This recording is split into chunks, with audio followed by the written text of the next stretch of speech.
सुबह का समय था। रमेश अपनी माँ सरिता से बोला, माँ, मैं काम पर जा रहा हूँ, थोड़ी देर में मछली लेकर लौटूंगा। आज गर्मा गर्म मछली और भात खाने का मजा लेंगे, ठीक है ना माँ?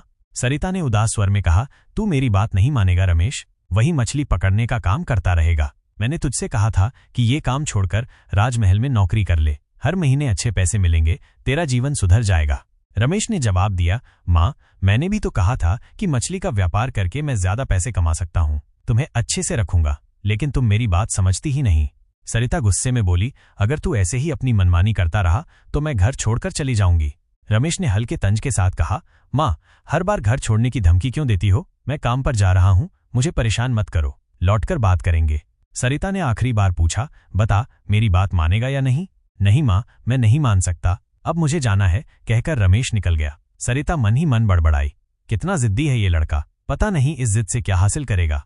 उधर राजमहल में महाराज विक्रम सिंह अपने विश्वास पात्र सेवक अर्जुन से बात कर रहे थे। अर्जुन, मुझे पड़ोसी राज्य के राजा को कुछ कीमती उपहार भेजने हैं, लेकिन डाकुओं का आतंक बढ़ गया है, अगर रास्ते में हमला हो गया तो?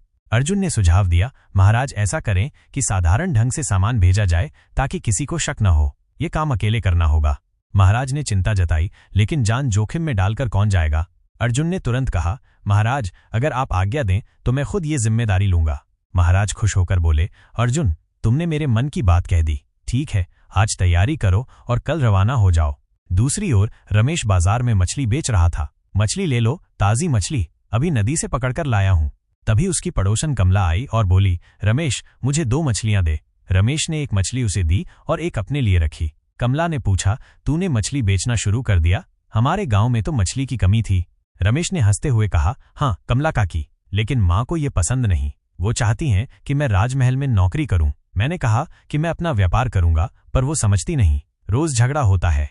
कमला ने सुझाव दिया, ठीक है, मैं तेरी माँ से बात करूंगी। रमेश ने कहा, हाँ काकी, एक बार बात कर लो।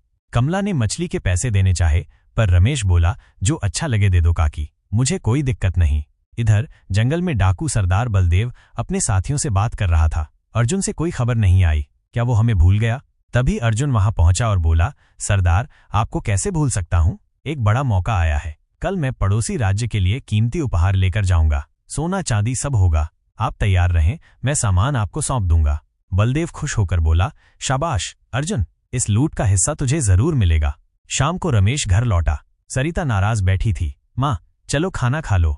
सरिता ने कहा, नहीं खाऊंगी, तू मेरी बात नहीं मानता तो मैं भी तेरी बात नहीं मानूंगी। रमेश ने समझाया, माँ, दोपहर से तुमने कुछ नहीं खाया, बीमार पड़ जाओगी। सरिता ने गुस्से में कहा, अगर तू राजमहल में काम नहीं करेगा तो मैं पानी भी नहीं पीऊंगी। रमेश ने रहस्यमयी ढंग से कहा, माँ, एक बात बताऊं, पर किसी को मत कहना, मुझे वो मंत्री पसंद नहीं, वो बहुत चालाक और बेईमान है, इसीलिए मैं वहां काम नहीं करना चाहता। सरिता ने कहा, मंत्री से तेरा क्या लेना देना, जो तुझे सही लगे वो कर, पर मैं आज नहीं खाऊंगी। अगले दिन अर्जुन महाराज से बोला, महाराज, मैं तैयार हूं, आज्ञा दें तो निकल जाऊं। महाराज ने चिंता जताई, अकेले जा रहे हो अर्जुन, डाकुओं ने हमला किया तो? अर्जुन ने आश्वासन दिया, महाराज, मैं सामान बचाने की पूरी कोशिश करूंगा, अब आज्ञा दें। महाराज ने कहा, ठीक है, ध्यान से जाना, जल्दी खुशखबरी देना। जंगल में अर्जुन डाकुओं से मिला। बलदेव ने स्वागत किया। आओ अर्जुन, सामान लाए हो? अर्जुन बोला, हाँ सरदार, लेकिन महाराज को यकीन दिलाने के लिए मेरे शरीर पर कुछ घाव कर दो, वरना शक करेंगे। बलदेव ने तारीफ की, वाह, तू तो चालाक है, ठीक है, जैसा कहें वैसा करेंगे, हिस्सा लेने कल रात आ जाना। उधर कमला सरिता से मिलने आई। बूढ़ी माँ, उदास क्यों हो? सरिता ने कहा, रमेश मेरी बात नहीं मानता, मैं चाहती हूँ वो राजमहल में काम करे। कमला बोली, वो मछली बेचकर अच्छा कर रहा है, उसे रोकना ठीक नहीं, कल उसने मुझसे पैसे भी नहीं लिए, ये लो पैसे उसे दे देना। सरिता ने पैसे लेते हुए कहा, ठीक है, पर मन की चिंता नहीं जाती। अर्जुन घायल हालत में महाराज के पास लौटा। महाराज, डाकुओं ने हमला कर सब लूट लिया, मैंने बहुत कोशिश की पर वो बहुत थे। महाराज ने घाव देखकर कहा, अरे ये क्या हाल हुआ? कोई बात नहीं, तुम जिंदा लौट आए, अब अकेले नहीं भेजेंगे।